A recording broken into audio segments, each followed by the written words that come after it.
tell, then you see the road. I'm out to my soul into the size whenever the smoke clear out of my face and my picture perfect. Do it. All of that green together, the truth, yeah. Tell you the Hello and welcome back, fellow anime lovers, to Cypherfics.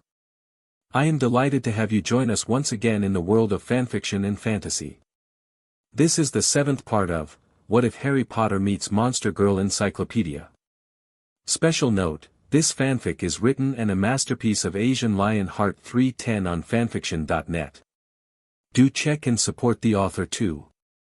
Now smash the like, share and subscribe button for more. Also press the bell icon so that you never miss such great parts. Thanks for the introduction. Now let's dive into the world. Harry couldn't believe it, his family was here right before his emerald eyes. He had been so long since the last time he saw them and he had missed them dearly. As tears started to fall down his face, his mother, Jaya, rushed toward him before pulling him into a tight but gentle hug, sobbing in joy. "My little kitten," the Jinko cooed motherly as she nuzzled his hair with a tearful face. Harry didn't respond as instead, he pressed himself further into his mother's warm embrace, wrapping his arms around her waist, crying into her chest. He had missed his Momono mother a lot after the separation, and now that she was here, he felt happier than ever. The two of them were so busy hugging one another that they didn't notice the two other members of the family approaching them with smiles on their faces. Jason and Jane glanced at one another with an understanding look before looking back at the hugging duo. Jaya and Harry needed this intimate moment. After a few minutes, the two of them pulled away, looking at one another with tearful happy smiles. "I missed you, Mom," the dark-haired green-eyed human said to the Jinko in a soft tone. "I missed you too, kitten," Jaya cooed at him with warmth as she caressed his face with a paw. Harry smiled at his feline mother before his eyes landed on the two beings standing behind her. "Father," he greeted the older man with a smile before Jason stepped closer to pull into a tight embrace. "Hello kid, it's good to see you," the man whispered into his ear as he patted the youngster's back. "It's good to see you too." Harry began to say to his father before screaming in surprise as something crashed against his waist, making him fall on his back. Laying on the floor, our hero grunted in slight pain before looking up when he felt something on him. A smile grew on his face when he came face to face with the hair of his little sister who was hugging him tightly, nuzzling his chest like a kitten. "Hi big brother." Jane cried out to him with a bright eye-closed smile. Harry chuckled at his little sister's antic before using a hand to pet the top of her head with affection. He smiled warmly when she responded by purring adorably under his touch. "Hello, little one, you look good and stronger than before," he said to her with a knowing smile. After all, when he left, Jane was being trained by his former combat mentor, Graphia the Griffin, and knowing her, she would be pretty HRD on her student. He shivered as memories of the torture sessions that was Graphia's training passed through his mind. It's all thanks to Mama and Auntie Graphia," the little Jinko answered to her older brother with a proud expression on her face. As Jaya smiled in appreciation, Jason looked at his daughter in betrayal. "What about me?" "Well, you don't count," Jane answered with an innocent smile that caused the man to splutter in indignation while Jaya and Harry laughed with humor. Our hero, as he laughed, couldn't help but smiling. He had greatly missed those NTMT moments with his family. "Mom, how about I take you to the living room so we can chat?" Harry asked his mother with a smile. "Of course, baby," Jaya said to him with a smile that warmed his heart. "Yeah," Jane cried in enthusiasm as she hugged her brother a bit more. "Sure," Jason retorted with a thin smile, his pride a bit wounded by his own daughter's words. "Well then let's go." "But first," Harry said with enthusiasm as he straightened up. Then he gently picked up his sister who pouted and whined in protest before putting her back on the ground. After using a hand to brush the few dusts on his shoulders, the young man led his family toward another section of the manor, the living room. Like many of the main rooms, there were a soaring ceiling, marble floor and elaborate chandeliers. There were also large black sofas and pictures on the walls and, in every corner of the room, potted plants. Jane couldn't stop gasping in amazement as her eyes scanned the area, and even her parents seemed impressed by everything they see. Politely, Harry asked them to sit on the armchairs in order to have a more comfortable conversation. Jaya, Jane and Jason all accepted as they were a bit tired of their journey. "When the girls told us you guys built this place, I was shocked, and now I am even more," our hero's father commented once the little group made themselves comfortable on the couches. "Can't say I blame you," Harry began to say before blinking once he realized something. "Wait a minute, what do you mean the girls told you?" You see, son, when we arrived near the village's border, we were caught by a patrol. Luckily, their head was dear Gabby. She greeted us warmly and gave us a tour of the area. You all did a nice job here, by the way," Jaya said the last part to her son with a proud look on her face. "Thank you, Mom," Harry said back to his mother while beaming at her praise. "As I was saying, Gabby gave us a tour of the village and we have decided to come here more often," the Jinko added with a Cheshire cat-like grin. "I asked Mama and Papa if we could live here, but they said no," Jane commented with a little pout as she crossed her arms to show her disappointment. "Why?" Harry asked them curiously while a bit pained by it. "Look, son, the area is great and the villagers were all very friendly toward us, but we are used to live in a city, and beside, we still have our jobs to take in account," Jason explained to his son with an apologetic look on his face. Our hero sighed deeply as he had to admit that it was a good reason. Jaya and Jason had their own home, and while he would have loved to have them close to him, he had to respect their decision. "I understand," Harry responded with a thin smile and a nod. Jaya shot him a sad smile before it turned mischievous as she opened her mouth to say, "You know, Gabby told us that you got a new wife during your travel." Harry stiffened at those words and silently cursed Gabrielle for her big mouth. Even if he loved her, he still knew about her little tendencies, for lack of better term. "She said the truth. Her name is Iris and she is an echidna." Our hero decided to tell them everything. "An echidna? My, you are not going into lace?" Jason said with a look of shock as, beside him, his wife and daughter looked at Harry with disbelief. "What can I say? Fate just loves playing with me," Harry replied with an embarrassed chuckle as he rubbed the back of his head with a hand. "Indeed, but do you truly hate what you have?" Jaya asked him with a calm look and a gentle smile. "No, even if fate annoys me to no end, I'm happy with everything that happened to me except the first 6 years of my life," Harry commented the last part with a dry tone and a grumpy look. "I can understand that," Jaya replied with a little growl as she thought about the Dursleys and what they did to her kitten. "Mstr Harry." Harry, Jaya, Jason and Jane turned their heads to see Sarah the Shoggoth standing there. "Yes, can I help you, Sasha?"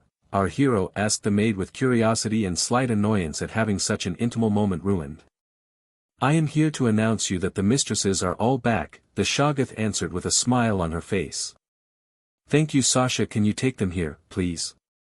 Harry asked her politely with a tiny smile of his own. Sasha had tried to flirt with him once and she had received a sharp lashing from his girls.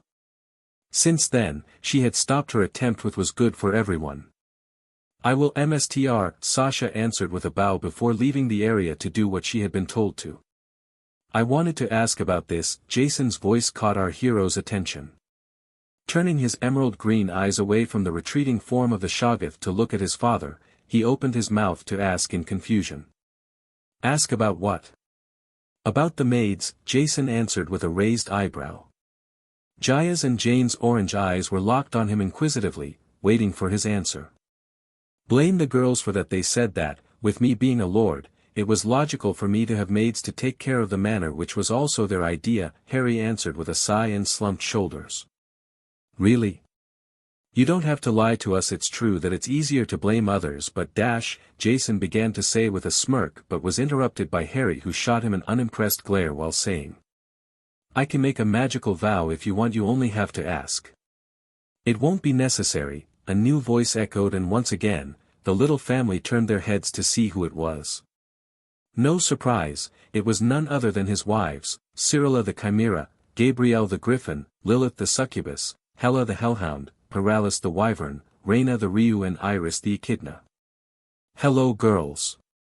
Jaya greeted them warmly as she approached them with open arms. Lady Jaya, they minus Gabrielle and Iris all said back with warm smiles on their faces as they hugged the Jinko one after the other. Once she hugged everyone, Jaya then looked at a certain echidna with a neutral expression on her face. You must be Iris, it was not a question but a statement. Yes, I am, Iris replied back in a calm tone, but internally, she was nervous. Why? Because she was meeting the mother of her husband. And seeing the coldness in those orange orbs, the echidna couldn't help but being slightly afraid. Jaya stared at her in the eyes for a moment which seemed like an eternity for Iris before a warm look appeared on her face. Gently, the Jinko pulled the echidna into a gentle embrace. At first surprised by the sudden action, Iris relaxed before returning the gesture. Welcome in the family, Iris, but hurt my kitten and I will skin you, the Jinko whispered into her ears, at first gently but then threateningly. I will not, the echidna responded in a tiny voice filled with fear before the two of them separated from one another. Good, Jaya replied with a smile, one that promised pain and suffering if she dared to break her promise. Looking away from a pale-looking echidna, Jaya now had a warm smile as she looked at all the girls present. So when am I getting grandchildren? The Jinko asked them with a smirk on her face along with narrowed eyes. The reactions were predictable. Jason looked as though he had swallowed a lemon while Jane narrowed her eyes at her brother while crossing her arms in a serious manner. As for the others. Mum. Harry whined loudly in embarrassment. Gabrielle did the same while hiding her face behind her hands. Lady Jaya. Cyrilla, Paralis, Hella, Raina and Lilith whined at the same time while blushing madly. Iris, was giggling in amusement at her husband's HRM sister's reaction, but there was a mad blush on her face, clearly showing that she was herself embarrassed by the question. What? I'm just asking. Jaya replied in an innocent tone and a little grin. Harry and his girls all stared at her with blank expressions for a moment before groaning in annoyance, much to the amusement of those watching. I hate you, our hero grumbled with a dark look aimed at the grinning Jinko. No, you don't, dear son of mine, Jaya cooed at him before using a paw to pinch his cheek with a toothy smirk. Harry allowed it but still glared at her. Around him, the others stared at the scene with amusement and Jane was silently snickering for her brother's predicament, which caused Harry to send her a small glare, but she was unafraid by it. Our hero internally sighed in defeat as he allowed everyone to laugh at his expense. Besides, he could allow his family to have some fun with him after not seeing him for a long time. Time skip. So you are the one who raised Harry? Sirius asked Jaya and Jason as the three of them were sitting around the large table of the dining room. A few hours had passed since Harry was reunited with his family, and during this time, they had a little chat alongside all of his wives. Jaya and Jason had been shocked to hear that people from Harry's old world were here and had been afraid that they were either Dumbledore's or this Dark Lord's followers, but thankfully, our hero managed to tell them about the newcomers. After hearing that two of them used to be friends with Harry's biological father, Jaya had demanded her son to meet them, and our hero asked one of the Ratatosk's maids, Rachel, to go fetch Sirius Orion Black and Remus Lupin from whatever they were doing before bringing them here. The Ratatosk accepted and rushed quickly to complete her mission.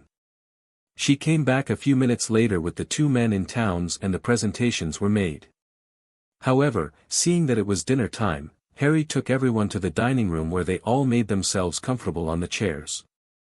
Well, Jaya was already taking care of him before I came along, Jason answered with a shrug as he was seating beside his wife and daughter. How did you find him? Sirius asked the adult Jinko after giving a nod to the man. Well, I was taking a trip in the forest when I came across him. He was so tiny and cute, albeit really thin, Jaya commented while loosing herself in the memory. Harry whined in embarrassment at this, which caused some people to giggle or snicker in amusement. Try to guess who I am talking about. Sorry, kitten, but it is the truth, Jaya retorted to her son with a gentle smile and a twinkle of mischief in her eyes. Harry grumbled something inaudible under his beard while crossing his arms in frustration, causing people to once again giggle in amusement. Sirius and Remus shared a glance, the corner of their mouths twitching a bit into a smile before they looked back at the two. I want to thank you for that. You probably know that I am his godfather. I should have been there for him, and yet, I was so blinded by revenge and sorrow that I didn't even think about my godson until it was too late. Sirius began to say with emotion before taking a short pause at the end. After a couple of deep breaths to calm himself, the dark man looked back at the couple with nothing but gratitude as he opened his mouth to say. In other words, thank you so much for raising him as your child. Jaya and Jason smiled at the man before nodding their heads in acceptance to his words. Then they looked at Remus, who looked really repentant for a moment. When Padfoot was in prison, I wanted to take custody of Harry, but because I was a werewolf, the Ministry of Magic would have never allowed me to raise him. I was forbidden to see him by Dumbledore, and at the time, I was still a bit loyal to him. Only a bit? Sirius inquired him with a raised eyebrow and a teasing smirk. Remus shot his longtime friend a glare before saying to the couple. All right, I was 100% loyal to Dumbledore and I saw no reason to disobey him. Jaya and Jason glanced at one another for a moment before looking back at him with neutral expressions on their faces. Then why aren't you anymore? After it was revealed that Dumbledore sent him to the Dursleys and what had happened to him because of them, I started to break my loyalty to him. Then I heard about how he allowed Sirius to be sent to Azkaban without a trial. Just by doing that, he had broken several laws. But the last straw was when he had allowed Snape to kill us once Harry was found, Remus explained in a grim tone and a little growl in the end, despite not being a werewolf anymore. The adult Jinko and her husband nodded their heads in understanding. It was very good reasons to break a loyalty. We understand and we don't blame you for not being there for our boy, Jaya said after a minute of silence, and Remus sighed deeply in relief. Just then, Kushali and the rest of the maids appeared with the meals, and everyone was salivating over the various dishes carefully prepared by the cooks. However, before anyone could start enjoying them, one of the girls, Gabrielle, rose from her chair, catching the attention of everyone present. Before we start, we have an announcement to make, the Griffin said with hesitation as she glanced at her HRM sisters, who looked back at her with encouraging smiles. What is it, dear? Jaya asked her curiously while Sirius, Remus, Jane, Jason and Harry looked on with equal expressions on their faces. Harry, I am PRGNNT. Gabrielle announced with soft smile as she tapped her fingers together. Harry's eyes widened at those words and his shock grew a few seconds later when. I am with child as well, Cyrilla said in a powerful tone but with an undertone of joy. I also have puppies inside me, Hella said with a smirk as she pressed a hand on her abdomen. I am PRGNNT as well, love. Lilith added with a bright smile. I am also carrying a child, sweetheart, Raina said in a gentle and calm tone along with a warm smile. Me too, Paralis said simply, but her eyes shined with happiness. Well, at this point, you can guess for me, Fufufu, Iris giggled with amusement with a hand on her mouth. Jaya, Sirius, Remus, Jane, Jason and all the maids looked at the girls with wide eyes of shock. But none of them were as shocked as Harry himself as he looked at his wives with wide eyes of disbelief and surprise. What? Hogwarts, Scotland, England, Earth. While Harry was dealing with personal issues, at the same time, on Earth, something was taking place. To be more precise, it was in the northern part of England, his BRTH country. Scotland. What was going on? It was raining hard. Many people were trying their best to stay at home where it was warmer, but it was not what was interesting us. No, it was what was happening in a famous place well known in the wizarding world, Hogwarts School of Witchcraft and Wizardry, a place known as the best magical school of the world and one of the 3 schools in Europe. At least, that was what the English magical folks claimed. Anyway, Hogwarts was a large 7-story high building-like castle with 142 staircases throughout its many towers and turrets and very deep dungeons, which was built in the early Middle Age by 4 famous wizards and witches, Godric Gryffindor, Rowena Ravenclaw, Helga Hufflepuff and Salazar Slytherin. Many people in the wizarding world went to Hogwarts, but Muggleborns usually left after they graduated. Why? Because of the bigotry and prejudice of the Ministry of Magic or the purebloods' disdain for them. The few of them who dared to stay weren't treated better than insects or were given miserable works. Back to topic, in one of the school's office, two people were talking. The office in question was the headmaster's office. It was a large circular room with many windows and many portraits of old headmasters and headmistresses. Inside the room was none other than the old man who ruined Harry's life and was half responsible for the departure of Sirius, Remus, Hermione, Katie, George, Fred and Luna from their BRTH world, Albus Percival Wulfric Brian Dumbledore, the school's current headmaster. Sitting behind his desk, the old man was in a fool mood. He had recently learned that 3 members of the Order of the Phoenix had deserted. Not any members but people that Dumbledore had to admit albeit reluctantly were great assets such as Sirius Orion Black, Remus Lupin and Hermione Granger. The disappearances of Nymphadora Tonks, Katie Bell the twins and Luna Lovegood annoyed him but they were not of great importance unlike those mentioned above. Dumbledore didn't care much for them as, while they were good people, they were not very powerful or even magically gifted. Sure Nymphadora was an Auror, but she was still young and lacked experience. Besides, since Harry's past life was discovered, she and her family became annoyances as they wouldn't stop belittling him for his mistake or for any other things in fact. Albus Dumbledore had been delighted by the death of Andromeda Tonks and her husband but of course, didn't show it. Now that their daughter was gone, it was, in his opinion, one less thorn to bother him. What of the others? The disappearance of Katie Bell was another source of relief for him. Why? Because the Bells were not supporters of Dumbledore's cause despite being from a relatively light family. To say that the old coot was pleased with their departure would be like saying that the sky was blue. Luna Lovegood was an annoyance at best. Sure, she was a pureblood but she was not really important in the old man's plan for the wizarding world. Her father was not a friend of Dumbledore so their disappearance was just another source of relief for the old fart. George and Fred Weasley were also annoyances.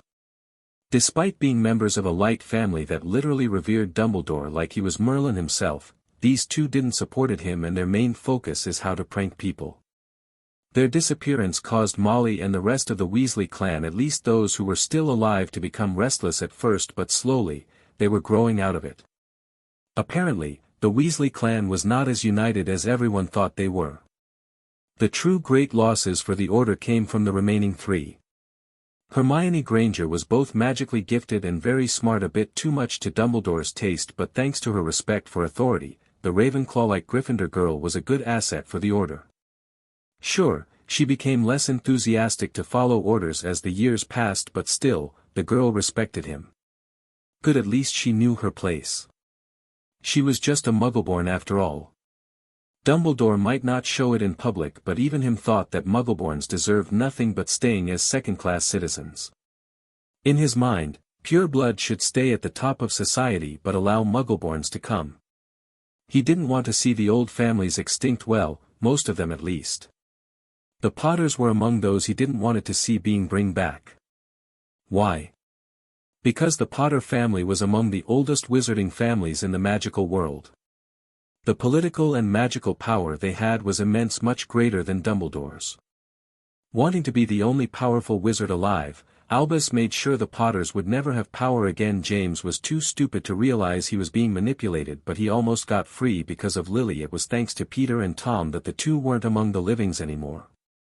When it was found Harry was the sole survivor, Albus had made his plan so, in the end, the Potter line would be completely extinct and their wealth handed to people who deserved to try to guess who. Anyway, as for the remaining 2 missing members. While Sirius and Remus weren't as close to him like they were during the last war, their presences were still a boon for the Order. After all, Sirius was a remarkable, even the old coot had to say it, Auror and a fierce fighter, while Remus Lupin, being a werewolf, possessed sharp senses and good moves. Beside, being veterans of the previous war, it was symbolic to have them around even if they were nothing but pain in the ass. However, it wasn't the only reason that Albus kept them in the Order. The old wizard had a suspicion that Sirius made Harry into his heir, but he wasn't sure. The only way he would know if that was the case would be to wait until the boy was found.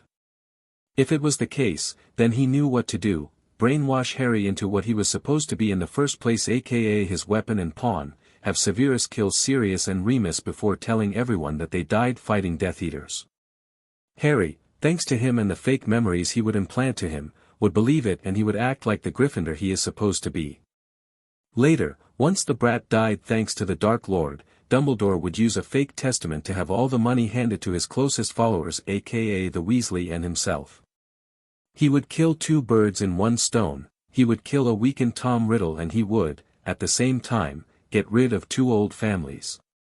At least, that was the plan. But, much to his anger and annoyance, fate had other plans for him. First of all, the brat was still missing, and none of the search teams found the slightest clue to his whereabouts. Albus Dumbledore, once again, cursed the Dursleys for putting him into such a situation. It was their fault and also theirs. They were supposed to beat the brat into SBMSN so later, he would a malleable and naive boy.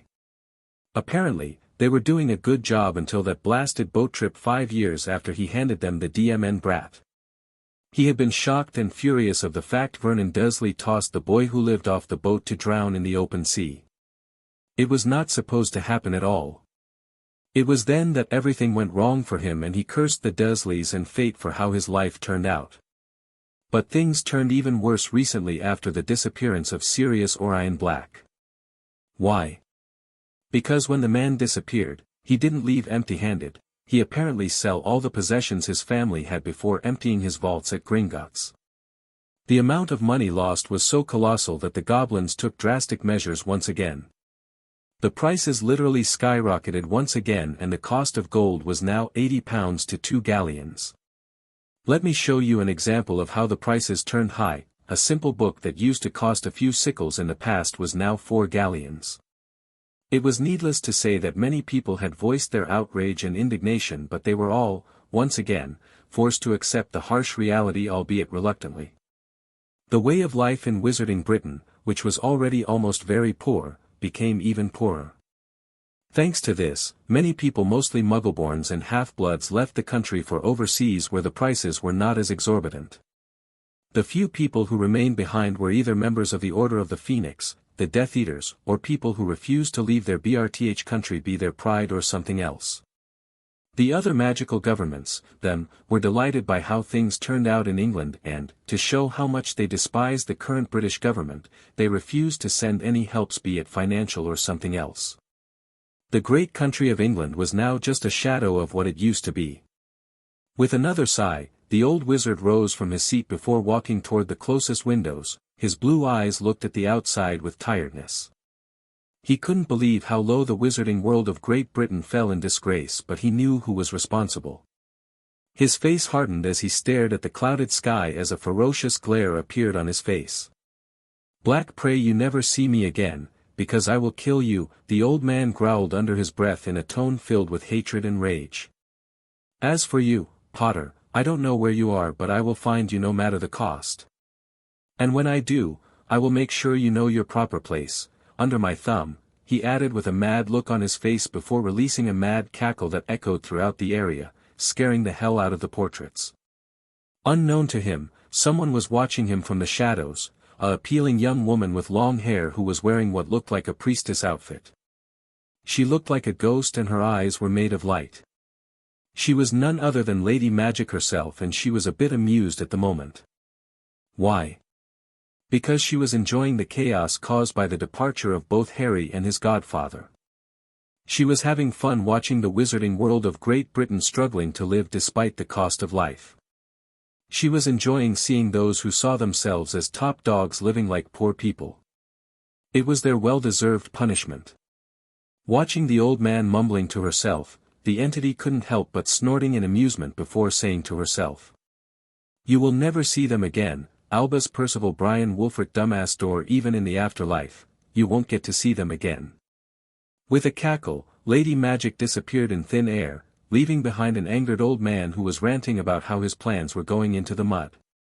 However, he didn't know it, things were going to turn even worse for wizardkind, all thanks to many factors such as the Death Eaters and their racist tendencies, or the Light's view against killing, or the disillusion of grandeur from Voldemort. These events will cause great upheavals that will change the world around them for better or for worse.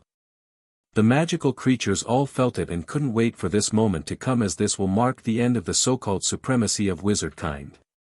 We understand and we don't blame you for not being there for our boy, Jaya said after a minute of silence, and Remus sighed deeply in relief. Just then, Kushali and the rest of the maids appeared with the meals, and everyone was salivating over the various dishes carefully prepared by the cooks. However, before anyone could start enjoying them, one of the girls, Gabrielle, rose from her chair, catching the attention of everyone present. "Before we start, we have an announcement to make," the Griffin said with hesitation as she glanced at her HRM sisters, who looked back at her with encouraging smiles. "What is it, dear?" Jaya asked her curiously, while Sirius, Remus, Jane, Jason and Harry looked on with equal expressions on their faces. "Harry, I am PRGNNT," Gabrielle announced with soft smile as she tapped her fingers together. Harry's eyes widened at those words, and his shock grew a few seconds later when, "I am with child as well," Cyrilla said in a powerful tone but with an undertone of joy. "I also have puppies inside me," Hella said with a smirk as she pressed a hand on her abdomen. "I am PRGNNT as well, love," Lilith added with a bright smile.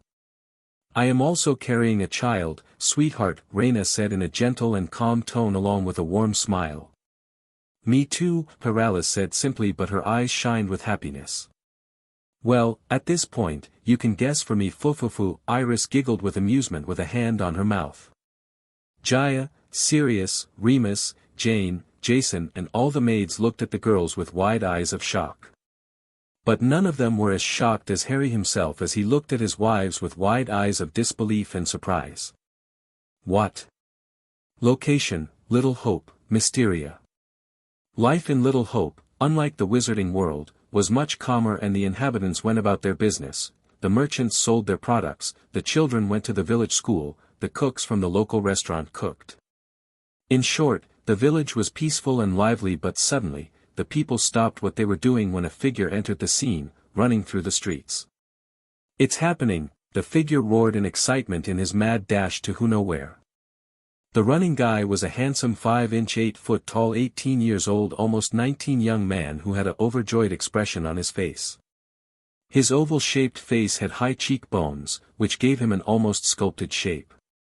His emerald green eyes shined a bit with an intensity that caused many girls to sigh dreamily at him as they stared into them. His hair were long and he tied them into a short ponytail. He also had a slim but muscular body and strong muscles. This young man was none other than the village's major, Harry James Potter. Harry was a silent, cool and kind young man and had proven to all the villagers that he was very mature for his age. He was the one in charge of taking care of the town after all, so he had to act like a politician even if he disliked it with all the paperworks he had to endure on a daily basis. Everyone in Little Hope knew of his nature and general demeanor, and all of them were somewhat amused by the current expression their mayor was showing on his face. "I'm sure you are all wondering about it. What was happening to make him go running through the village with such an expression on his face?" Many months had passed since his mother, sister, and father came to visit him, and he had a lot on his plate during that times. A part of taking care of the villages and maintaining good relationships with their neighbors, he had to deal with something else. PRGNNT Momonos. Since the day his girls announced him that they were waiting his babies, Harry had been making sure Paralis, Lilith, Gabrielle, Reina, Hella, Cyrilla and Iris had everything they wanted, such as enough food or fresh beddings. He also had to make sure nothing would hurt or harm both them and the unborn babies. Of course, he had help from his mother, his father, Remus, Sirius, his step-parents and the maids, but mostly from his father and his stepfathers.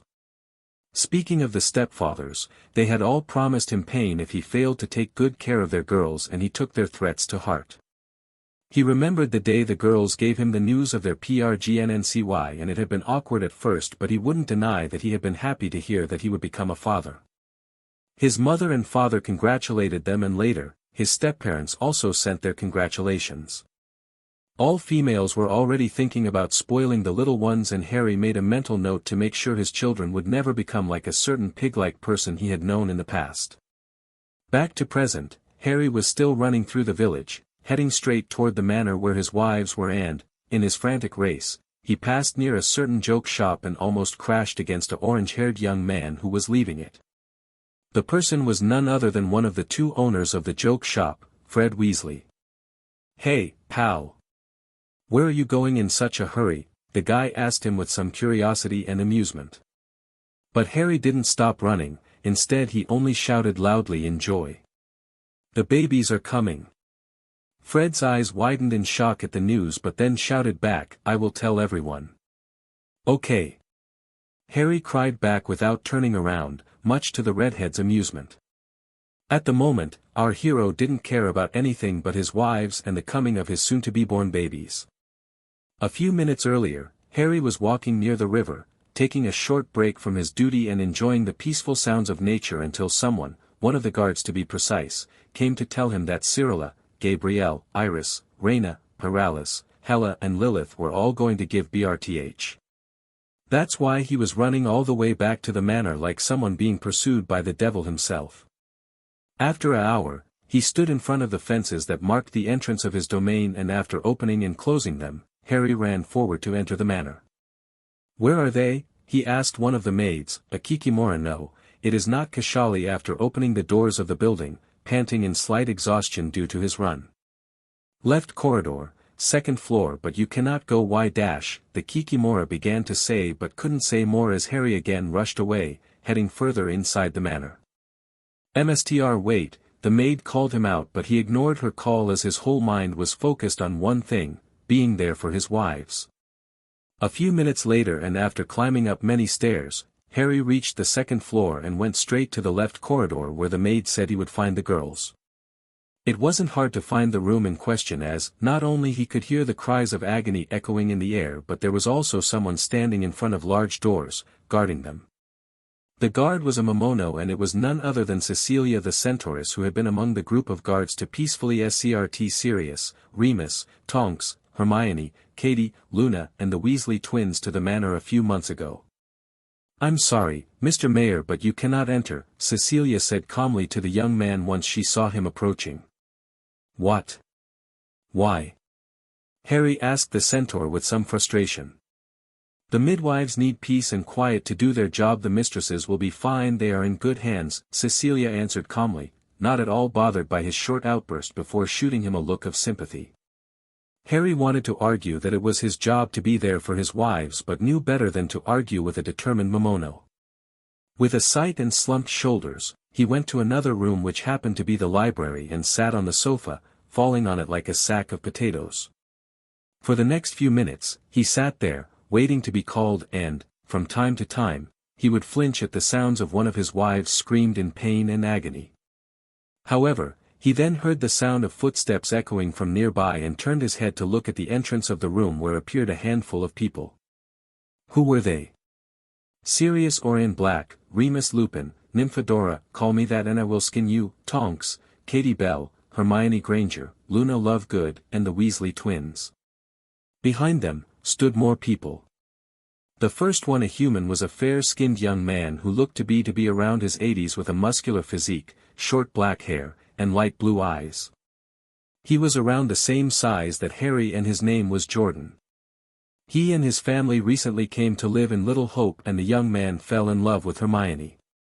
It took him 3 months or 4 to finally gain the Owl Mage's heart, all thanks to his intellect and how caring he was with her. He would be lying to himself if he said it wasn't funny to see Hermione blushing madly whenever Jordan complimented her. The second newcomer was without a doubt a Momono. She had insectoid features such as large, pink, fluffy wings like a furry insect, and her arms and legs were covered in fluff which were all ended with pincer-like hands. At the top of her head, poking out of her pink hair, were dark red, fanned-out antennae along. On her body, there was additional fluff covering her NTMT areas like her PP and her melons. She was a Mothman and her name was Marie. She was a sweet and gentle soul and she fell in love with Harry's godfather, Sirius. She had met him a month after Harry discovered that he was going to be a dad and she came to Little Hope to find the love of her life.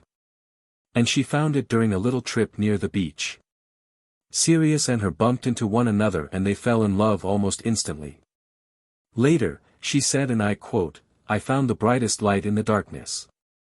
The Mothman quickly became a member of the family, all thanks to her kind and gentle behavior. The third newcomer was a human with light brown hair, deep blue eyes and a muscular build. He was older than Jordan but far younger than both Sirius and Remus. His name was Bjorn and he was a nice guy but was sometimes unaware of his own strength. He had caught the eyes of two Momonos in particular, Katie and Luna. Katie liked to be around the guy and sometimes helped him in controlling his strength by sparing, while Luna appreciated him for his stories and humor. The two of them agreed to share him after weeks of rivalry, and in the end, Bjorn became the husband of a cheerful fairy and a calm but strong grizzly. The two females also agreed to share him because they already loved one another, so it was a win-win situation for everyone. The remaining newcomers were also Momonos, and of different types. The first one was a Nikomata, not one of those who worked with his wife Reina at the SPA. Her name was Nora and she is a very cheerful, mischievous and funny girl. She came to Little Hope to visit a cousin of hers who happened to work for his wife. Due to her nature, she got along pretty well with the Weasley twins and particularly with George. In fact, the two of them became a couple barely 2 weeks after her arrival at the village. Now, she lived with her mate and worked at his joke shop. The second Momono, whose name was Kylie, became Fred's wife. As for what type of monster girl she was a Kakuan, a monkey-like Momono. She is a cheerful, cunning, devious and athletic girl. She and her troops were passing by the village and she got to meet Fred directly at his shop. Due to their sharing love for pranks and jokes, the two of them became close and later, became an official couple. Like Nora, she now lived with her husband and worked at his shop. Back to present, Harry smiled as he saw the newcomers and rose up from his seat to greet them just as Sirius approached him with a smile on his face. "Fred told us the news. Is it true? Are they really coming?" the man asked his godson with a hopeful expression on his face. "Yes, Padfoot. One of the maids told me earlier and I came as fast as possible," Harry began to say with pure joy on his face before it turned into frustration as he added with a childish pout. "But apparently, I can't see them yet. I know it's frustrating. It was the same with your father when you were born. The midwives wouldn't allow him to enter the room either," Remus commented with a chuckle and a look of fond amusement on his scarred face. "It was fun to see his frustrated face though, just like it is to see your face now," Sirius chimed in with a snort. "True," Remus replied with a chuckle of amusement. Tonks and Marie looked at one another for a second before slapping the back of their respective husbands. "Ow! Ow! Be nice!" Tonks and Marie hissed sternly to the two men. "But honey dash," Sirius began to say to his wife before cowering under her glare. Marie might be a nice soul but she could be scary at times. Just like Remus's wife, Nymphadora. Harry, along with Fred, George, Luna, Kylie and Nora all snickered at this, while Hermione, Jordan, Bjorn and Katie all rolled their eyes in amusement or annoyance in the Owl Mage's and the Grizzly's case. Sirius shot them all a glare, but it did nothing to wipe out the amusement from their faces, and the man sighed in defeat, accepting his defeat while muttering under his beard, "I will get you all back for this, mark my word." Sadly for him, his words were heard by a good portion of the Momonos present, with Marie at the lead. "Ow!" Sirius cried out in pain when the Mothman slapped the back of his head again. Once again, the action caused everyone to laugh in amusement, but this time Remus was joining in. Harry, himself, couldn't retain himself from laughing at his godfather's expense, momentarily forgetting about his wives and the pain they were in right now. At least, before they all heard another chorus of screams echoing from the room where Cyrilla, Reina, Hella, Lilith, Paralis, Iris and Gabrielle were. "I wonder how long it will take," Remus muttered softly in sympathy, flinching when the screams of agony echoed again in the air. "It took Lily almost 2 hours to give BRTH to Harry, so maybe it will be the same," Sirius added with an equal expression on his face. "Or it will take more time," Katie said with a shrug. "Or less," Hermione piped in from her seat near her husband. We will just have to wait and see, Tonks said with a sigh, and everyone nodded their heads in agreement. And what should we do in the meantime? Nora asked everyone while crossing her arms with annoyance. Yeah, we aren't just going to sit there doing nothing, right? Kylie asked in the same tone while putting her hands on her peach, her tail swigging behind her. True. The Weasley twins said at the same time while looking at everyone present with slight impatience. Harry sighed deeply at this, and as he rubbed his forehead with his hands, Katie and Hermione, along with Marie and Tonks, were glaring sternly at the four, causing them to shiver in fear while the rest looked at the scene with amusement. Harry didn't know how long he will be stuck in this room, but one thing was sure, he won't get bored, because either he would become mad thanks to the four devils Fred, George, Nora and Kylie, or he will have to endure listening to his wives' screams. Either way, he felt like jumping off a cliff. Time skip. For some time, the group stayed in the library, either reading books or playing society games, but then Cecilia came in and told Harry that he could see his wives now as they were finished. Needless to say that the young man had been relieved to hear that everything went well, but was also happy to hear that he could finally see his wives after all this time. He had enough of listening to their screams anyway. Sadly, the others will have to wait for a bit, much to their annoyance. Harry entered the room with wariness once Kashali opened the doors for him, and soon enough, he went to stand near his wives, who were all exhausted by their labors. However, all of them had proud look on their faces as expressions of pure love shined in their eyes. Approaching them, Harry couldn't help but tearing up a bit as he gazed proudly at his wives, but particularly, at the little things with them. It had taken nearly a year and almost 4 hours of screams and painful-sounding contractions, but the moment they'd been dreaming of ever since finding out that the girls were expecting had finally arrived. Their children were born. Well, more or less depending on the mother. Shaking his head, our hero then looked at each of his wives, all laying on soft beds with warmth smiles on their faces as they were holding the fruit of their labors in their arms. Gabrielle was holding 2 large eggs in her arms. Yes, Griffins do lay eggs, and she wasn't the only one, as Raina, Cyrilla and Pyralis were doing the same. The Ryu was surrounded by 8 eggs, and she was gazing at them with nothing but pure love in her eyes as she coiled around them protectively. The Chimera had 3 eggs in her arms, and she was also gazing at them with a smile on her face. Pyralis had 6 eggs, and she was also looking at them with a proud expression on her face. All 4 of them were exhausted by their labors, and Harry could sympathize with them.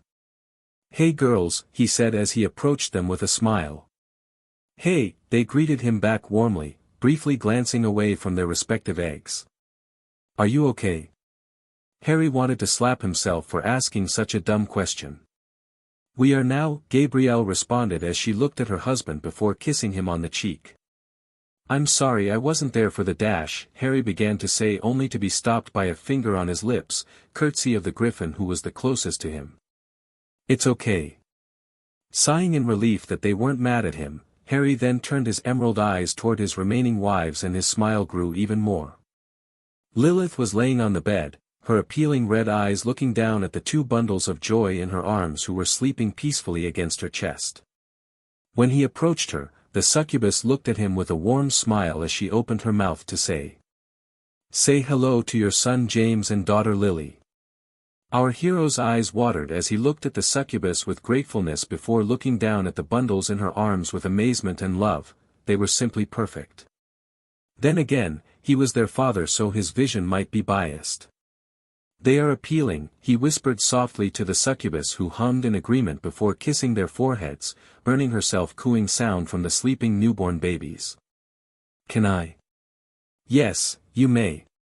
With a smile, Harry reached forward and gently caressed his children's head with his hands. The 2 cooed in their sleep, and his daughter went as far as gripping one of his fingers with one of her tiny hands. "Look like she likes you, dear," the succubus commented with amusement. "It seems, love," Harry whispered back while gently pulling his finger away from his newborn daughter's grip. Still smiling, Harry then turned his head to look at Hella, and she was gazing at her own little ones. Our hero was amazed and happy to see 6 adorable miniatures versions of the hellhound laying against her, crying. Without a doubt, All of them were girls and Harry gazed them all with love and affection just like their mother. "They look like their mother," he commented to the hellhound with a warm smile.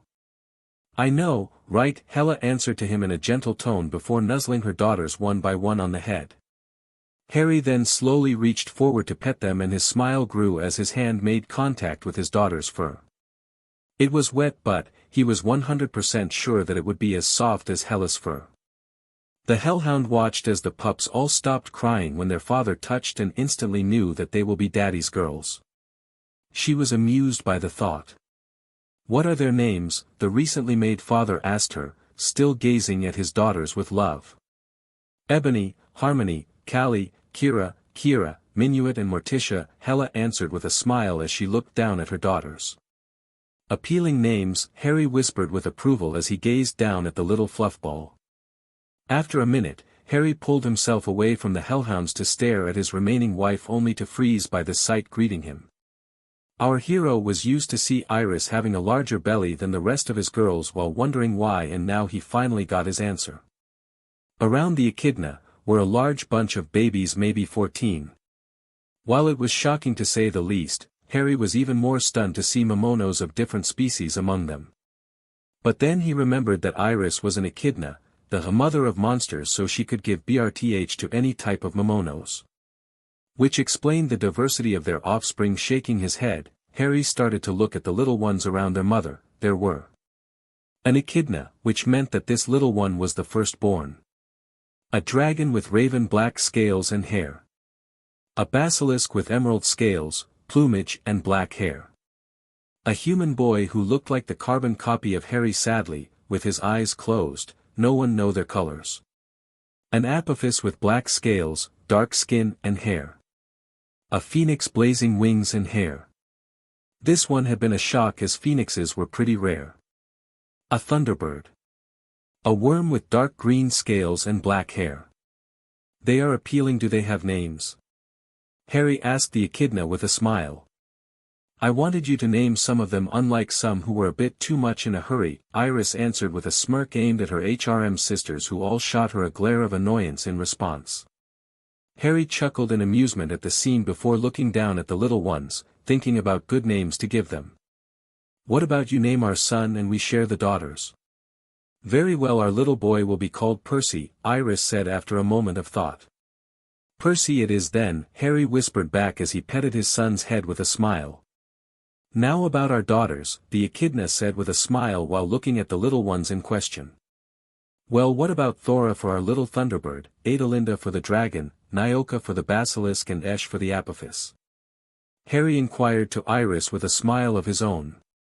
"Those names are perfect," Iris said before adding while looking at the other little bundles of joy. "As for the worm, Phoenix and Echidna, how about Wilhelmina, Ignacia and Rosalind respectively?" "These names suit them perfectly, love," Harry whispered in approval to the echidna before bending his head to kiss his daughters on the forehead, one by one. "Now, love, we have another task to deal with," Iris said with a smirk on her face. "What task?" Harry asked her with confusion.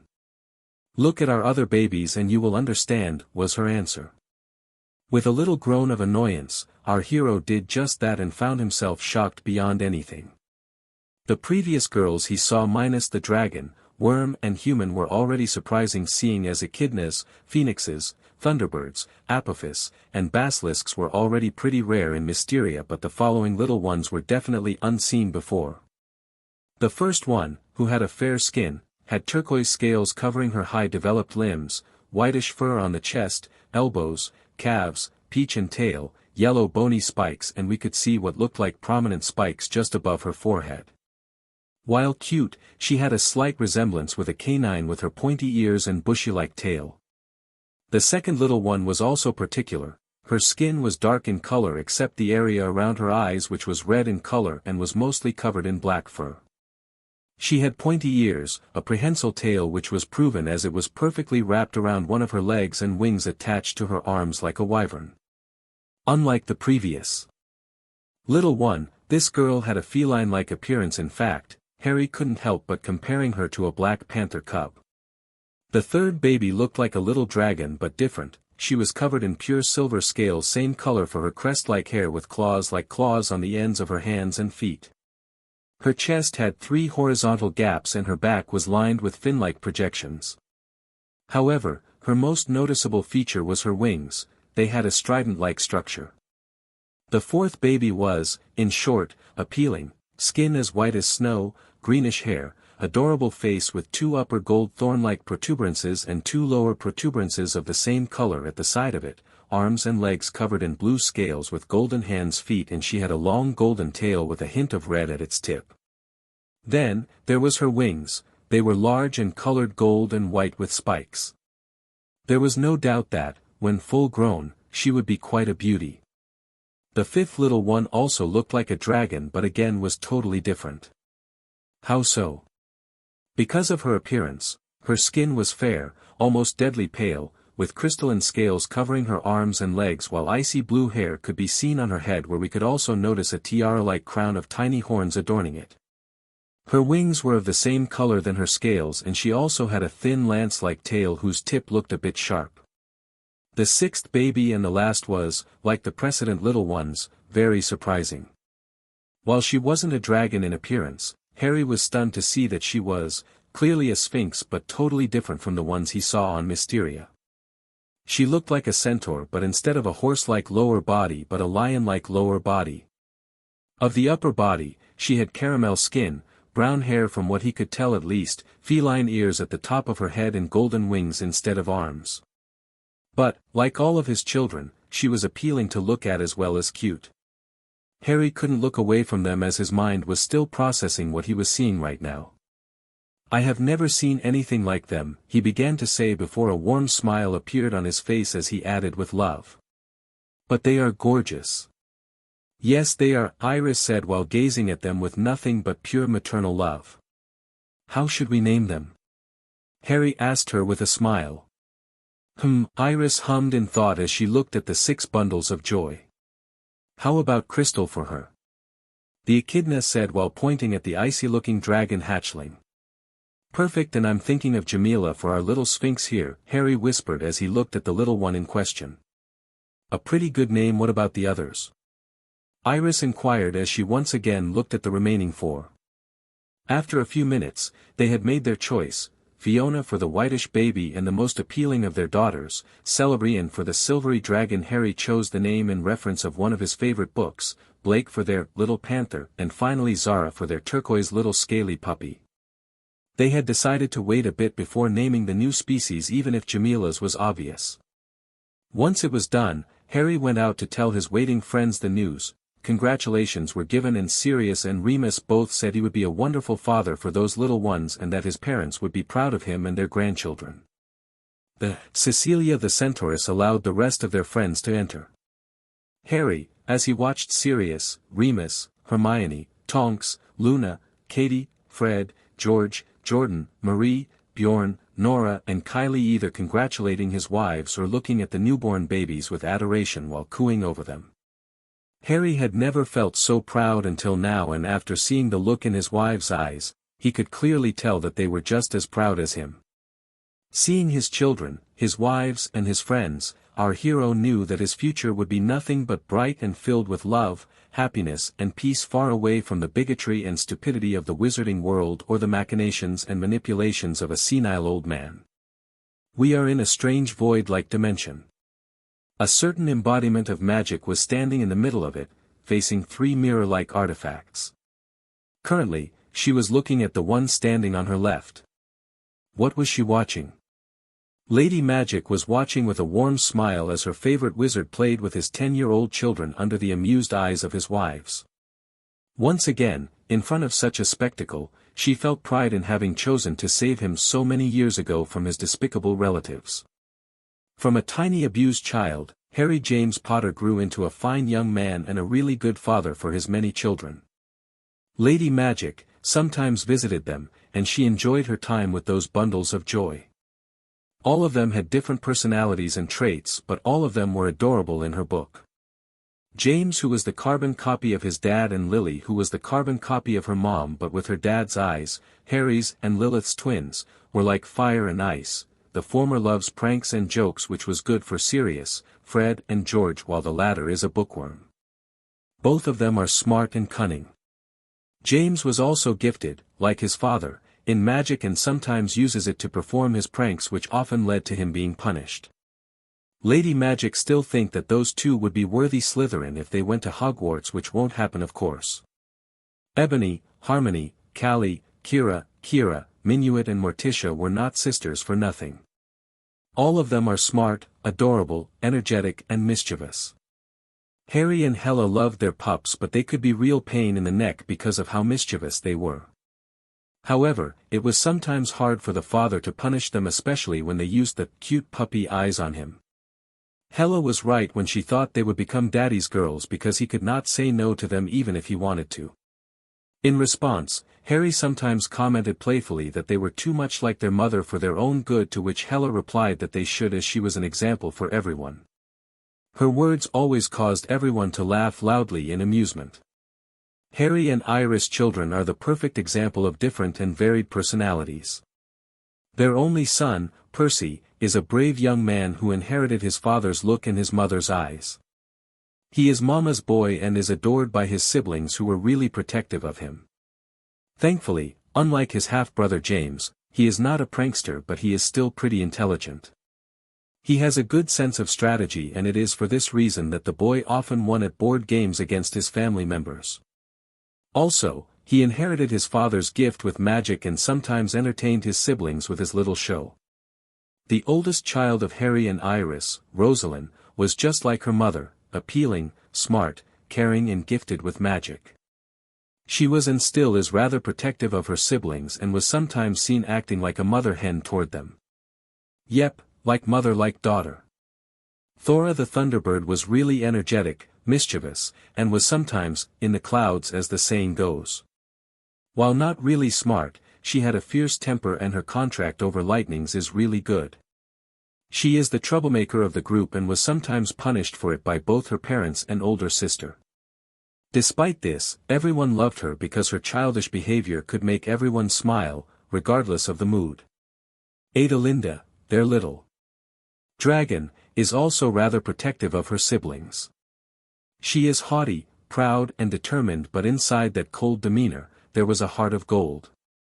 She inherited her father's black hair, his determination and his eyes, but she inherited her mother's fierce temper and intelligence. She is among the strongest of Harry's and Iris's children. Nyoka the basilisk and Esh the apophis has the same personality. Both of them were smart and appealing but could be manipulative whenever they wanted to be.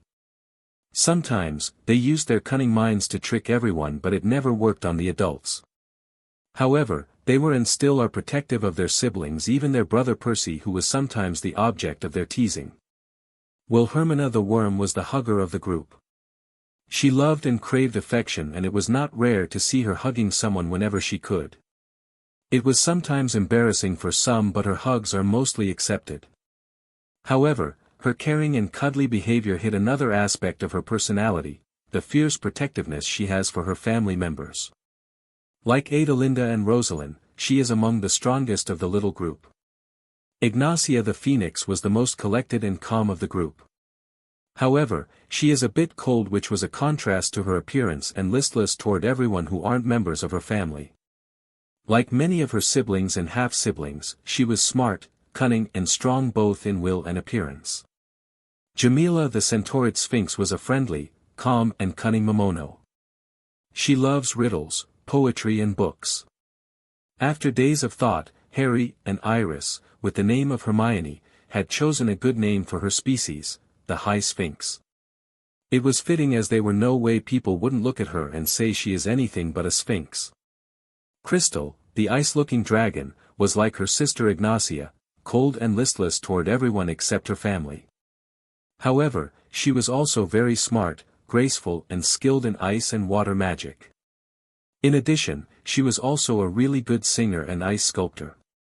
Like her sister Jamila, she was the proud member of a new species of her own, the Velcana. It was Luna who chose the name. The silvery dragon with strident-like wings, Celebrian, was the fastest in the air. Playful, cocky, loyal, brash and haughty, she is sometimes punished for her behavior, but in the end, everyone still loves her as she was also gentle and caring to her loved ones. It took time for her parents to find a name for her species, and it was Katie who found it, even if she proposed it in a teasing tone, Volstrax, the instant carnage. Imagine why. Zara, their little turquoise puppy, was also haughty, physically strong and cold in demeanor, but she is fiercely protective of her family member. Her use of thunder was as powerful as her sister, Thora, if not more. As she grew, everyone had seen that she sometimes acted like a wolf, such as howling at the moon at night. Like her sisters above, Zara was the proud member of a new species, the Zinogre, or the Thunder Wolf Wyvern, as Lilith and Raina called her. It was those two who chose the name, and Harry and Iris both approved of it. Blake, their little panther, was very cunning, swift and agile. Her moves are graceful like a cat. Her wings, especially the edge, were sharp like knives, and she sometimes uses them to cut either her food or to intimidate. Like many of her siblings, she is protective of her family. It had been pretty easy to name her species due to her resemblance with Black Panthers, so Harry and the rest of his wives and friends were in agreement in the choice of name, Black Panther Dragon, or, thanks to Luna, Nargacuga. Fiona is, in short, the most appealing of Harry's children, not only because of her appearance, but also because of her nature. Caring, gentle, well-mannered and sweet, Fiona was the gentlest of the little group. Like Crystal, she was a really good singer. Harry was the one to choose the name of her future species, Bihaku, which means, beautifully white, in Japanese. The name fitted her, and so everyone agreed on it. However, along with those little ones came others. Indeed, 2 months later their births, Harry's little family grew bigger as they were joined by Cyrilla's, Gabrielle, Raina's and Pyralis's hatchlings. From Gabrielle's 2 eggs came 2 adorable Griffin's chicks. One had black feathers and black fur, while the other looked like her mother but with her father's eyes. Their names? The black chick was named Galilea, while the other one was given the name Gwen. Both of them were strong and noble, like their mother, but they also inherited their father's determination and kindness. From Raina's eggs came 8 adorable little Rias. The first one was covered in red scales. Lower body and arms and her hair were equally dark red in color. Her eyes were green like her father's, and she was given the name Chizuki. The second one was covered in black scales and her hair were as black as the night. Her eyes were yellow and seemed to shine in the darkness. Because of this, the little Ryu was given the name Yami. The third one had blue hair, dark blue fur running down her lower body, and sky blue scales, while her eyes had the color of the sea. Her name was Aoi. The fourth little Ryu looked like the carbon copy of her mother but with her father's emerald eyes. Haruma was the name given to her by her parents. The fifth Ryu was covered with white scales and her hair was as white as the purest of snow. The fur running down her serpentine lower body was icy blue in color, while her eyes were yellow like Yami's. She was given the name Yukari. The sixth little one had green scales, purple hair and emerald green eyes. The fur running down her lower body was black but tainted with red. Her name was Hana. The seventh Ryu looked like her sister Harumi, but she had blue eyes instead of emerald green. Her name was Himari. The eighth and last little Ryu had raven black scales, hair and fur, while her eyes were emerald green like Harry's. She was given the name Kajimi. Like their mother, they were calm, collected, honest and wise, and were all gifted with magic, was it wizarding magic or elemental magic. They were also very much close to their father, Harry, who they loved dearly. From Cyrilla's eggs came 3 appealing young chimeras. All of them looked like their mother except the last one, who inherited her father's black hair and eyes. Their names? For the first 2, Celeste and Camila. As for the one who looked like her dad, she was given the name of Calliope. They all have the same personality disorders as their mother, but, thanks to their family, they can overcome it. Then, lastly but no least, came Pyralis' little ones. All of them, like Raina's daughters, had different colors. The first one was covered in sapphire blue scales, had blue hair of the same tint, and her eyes were like living jewels. She had been given the name Sapphira because of how similar she was to the actual stone. She was the most arrogant of Paralis' daughters but also the fiercest. The second one had golden scales, golden hair and emerald eyes. She looked like the living embodiment of gold and she was given the name Apollonia. She was the little princess of them all. The third little wyvern had scales, hair and eyes of the same color as her father's eyes, emerald green. Thanks to this, Paralis gave her the name Giada, which means jade. She was the smart one of the group. The fourth one was covered in black scales, had dark hair and the same eyes then. Her mother's. Harry gave her the proud name of Brangwen. Of all of them, she was the biggest and strongest physically and would sometimes use it to impose herself on others. The fifth one was the carbon copy of her mother, but she had emerald green eyes instead of blazing yellow. Ayuna was the name given to her by her father. Of all of them, she was the one who loves to fight and cause trouble. Thankfully, either her parents or Brangwen would stop her before it became a bit too difficult. The last one was the kindest and most collected of the little group of wyverns. Her name was Eris and she was the best flyer of them all, even if of all of Harry's children, she was the second one, right behind her half-sister, Celebrian. They shared the personalities of both their parents but, like their mother, they loved to sleep on the big pile of gold that belonged to their father. Every single one of Harry's children were simply adorable. Their grandparents adored them and the entire village liked them. Lady Magic would use every opportunity to come visit them and they greatly loved her. Over the years, Harry was not the only one who became a father. How so? Because Sirius, Remus, Fred, George, Jordan and Bjorn all became fathers a year or two later. Sirius and Marie the Mothman became the proud parent of twins, a human boy named Corvus who sadly inherited his father's look and a girl named Stella. She was a Mothman of course who was the carbon copy of her mother. Despite being twins, the two of them were pretty different. Stella was calm, sweet and gentle while her human brother was mischievous, loud and impatient like their father. It was not rare to see Marie punishing her boy and her husband on a daily basis. Lady Magic felt sympathy at the Mothman as Sirius and Corvus were sometimes annoying with their pranks. Remus, Lupin and Nymphadora, stop calling me that. Tonks were the proud parents of a little boy named Teddy, but recently, they also became parent of a cute little girl named Andromeda in memory of Tonks' mom. Fred Weasley became the proud father of three mischievous little Nicomedas named Nanami, Natsuki, and Nami. Like their father and Nora their mom, those three loved pranks and jokes of any kind. They were best friends with their cousins Kasumi and Kyuka. Speaking Kasumi and Kyuka, they were the proud children of George Weasley and Kylie the Kakuan. Like the rest of their family, they loved pranks and jokes of all type. They would sometimes cause troubles around the village but, thankfully, it was never dangerous for the citizens. Lady Magic loved them all as they always make her smile. Jordan and Hermione also became parents and their two children were simply adorable. Both were girls and were as smart as their mother. Octavia and Odelia, it was their names, were bookworms and were among the best students at their schools. Of course, their parents were very proud of them. Bjorn himself became a father to not only Katie's children but Luna's as well. Katie gave BRTH to one human boy named Ragnar and two little grizzlies named Greta and Gloria. All three of them were simply adorable and the last two were particularly cuddly toward not only their parents but siblings as well. Ragnar had inherited the power to perform magic thanks to his mother. As for Luna, she gave BRTH to one little girl to whom she named Pandora in memory of her mother. She looked like her mother but had the brown hair of her father. Pandora was a dreamy and really adorable little one who, despite of her size, always smiled. Her siblings were protective of her and while it sometimes annoyed her, Pandora liked to be the center of attention.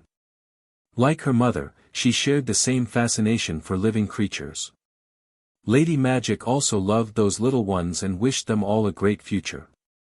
Chuckling at the sight of Harry being pinned down by his children, the embodiment of magic then turned her head to the right to stare at the second mirror, the one standing before her, but this time with a smirk on her face. Through the mirror, she could see the familiar figure of Albus Dumbledore, the former headmaster of Hogwarts and the last wizard of Europe. A part of the former English people who fled, there were no more magical people in any European country. How could this be possible? It was all thanks to Voldemort and his Death Eaters, who one day, attacked a Muggle city and made countless of victims. The English Prime Minister, who knew about the wizarding world, angered by this, decided it was finally time to react to such an act and did something unexpected. He told the press about the hidden world. Needless to say that the news went worldwide. Magic existed. At first, people were impressed and attracted to magic, but then it turned to hatred once they heard of the attacks and the amount of dead people left behind by wizard kind. Not only that, but the attacks on the head of the country was the last straw. Yes, you heard right, Death Eaters tried to kill the monarch of the country to take over. But it was a failure and they were all destroyed for their insolence. Pushed by the public, furious by the assassination attempt and pained after losing a relative in a Death Eater's attack, the Prime Ministry decided that magical people should be exterminated, and so, soldiers were sent to the magical world thanks to some Muggleborns who worked at the ministry, and that's when trouble started. Lady Magic remembered very well the massacre that followed. English wizards and witches were captured, tortured and executed, regardless of them being Death Eaters or not. For the Muggles/normal folks, if one wizard was dangerous then the entire kind was. The magical creatures, them, went into hiding for a time, not once trying to help the magical humans. Why should they after the years of slavery, racism and prejudice they suffered from them? In their mind, what the wizards and witches were enduring was nothing short but justice. Dumbledore and the Order of the Phoenix had tried to stop the Muggles' advance, but it had been futile and every single member of the Order were shot and killed by the Muggles' firearms. The old coot was the only one who managed to flee, ignoring the plea and cries for help from those who had loyally followed him for all those years, such as Molly, Ronald and Ginevra Weasley. Even Severus Snape was killed by a sniper after he attempted to flee the scene like Dumbledore did. It took the Muggle 2 years to kill every wizards and witches in English soil. Even Voldemort, the mighty and feared Dark Lord, had been killed by the very people he despised and sneered at. How did he die? He had tried to defend the Ministry of Magic against the invaders but had been killed by a bomb.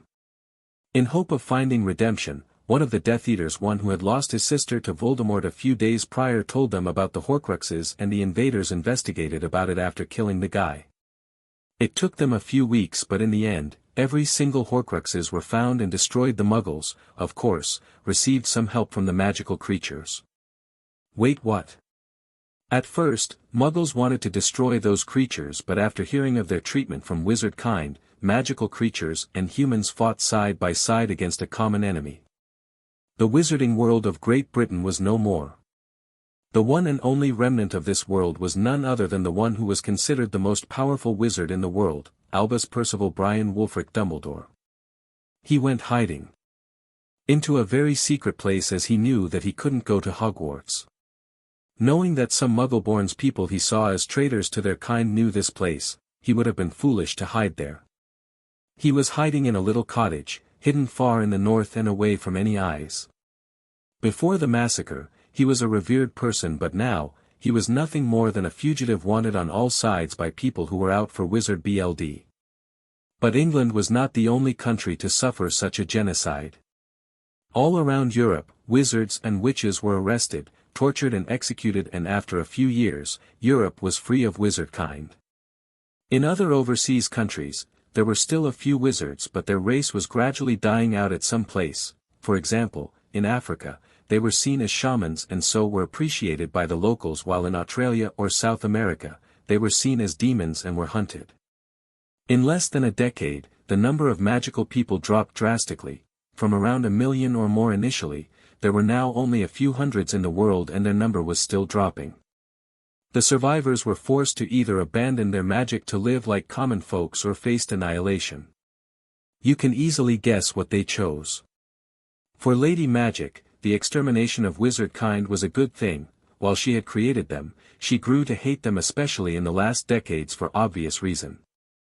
Because they could use magic, they became arrogant and saw themselves as top dogs while torturing and sneering at all the other living beings. Speaking of which, many species started to develop new bodies after the death of many wizards and witches. Some creatures like dragons or unicorns, took human-like bodies while other type of creatures came out of hiding place such as baromettes or fishfolks. Others, like elves, also changed and were now better looking for lack of terms. Back at Dumbledore, the old man sat in a chair, once again mourning the death of the wizarding world. He was also cursing every single deity for allowing this to happen and for breaking his plans. None of this was supposed to happen. He was supposed to be the next Merlin, but instead, he was now a monster in the eyes of the Muggles, and none of his fellow wizards want to have anything to do with him except to denounce him to the authorities. He was also angry with Fawkes for abandoning him, and also Hermione Granger, Sirius Black, Remus Lupin, Katie Bell and Luna Lovegood for having escaped him. How he had dreamed to have them in his grasp to kill them. But there was someone Dumbledore was also cursing, the name, one who should have become his weapon in the war with Tom, one who should have died to allow him to destroy the Dark Lord once and for all, Harry James Potter. In the old man's mind, the brat who lived was the true responsible of the entire thing. If Harry Potter had been there in his first year at Hogwarts, his plans would have taken place and the Dark Lord would have been their only problem. Lady Magic couldn't help but smirking darkly at the old coot before growling maliciously. "That's all you deserve, old man, and soon, my sister will take pleasure in torturing you and those, for eternity," the embodiment of magic said with a wild laugh before looking at the last mirror. Through it, she smiled when she saw magical creatures walking among humans in a large city belonging to what was previously called the Muggle world. During the witch hunts, the governments, thanks to some soldiers, became aware of the existence of magical creatures and after gathering all informations possible on them, revealed them to the public. Instead of a backlash like it was expected, most humans accepted them with open arms. I said most, not all of them. After many talks and negotiations between representatives of each species, it was decided that magical creatures could benefit from open and peaceful existence alongside humanity. Later, the bill was proposed and passed which allowed the magical creatures to integrate human society through a program known as Cultural Exchange Program. Lady Magic had been and was still delighted by how things turned out on Earth and silently hoped that it would stay this way. "Again with your mirrors, sister," a feminine voice from behind her caught Lady Magic's attention and she turned around to see who it was. It was none other than Lady Fate herself, who was standing there with a smirk on her face as she crossed her arms over her bust. "Others would say you are acting like a diva with the amount of time you pass in front of those mirrors, you know." "Ha ha ha, really funny," Lady Magic retorted dryly with a blank look on her face. "What do you want now?"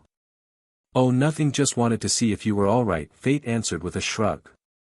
"Right," Lady Magic retorted with a "I don't believe you" like face. "Anyway, weren't you supposed to see a certain someone?" Fate asked her with a cat-like grin. Hearing this, Lady Magic froze with a look of horror on her face. "I'm going to be late," she roared in alarm as she disappeared in thin air. Lady Fate couldn't retain herself from laughing loudly in amusement. Then, she looked at the different mirrors and smiled. Like her sister, Fate also appreciated what happened on Earth and silently thanked Lady Magic for saving Harry so many years ago.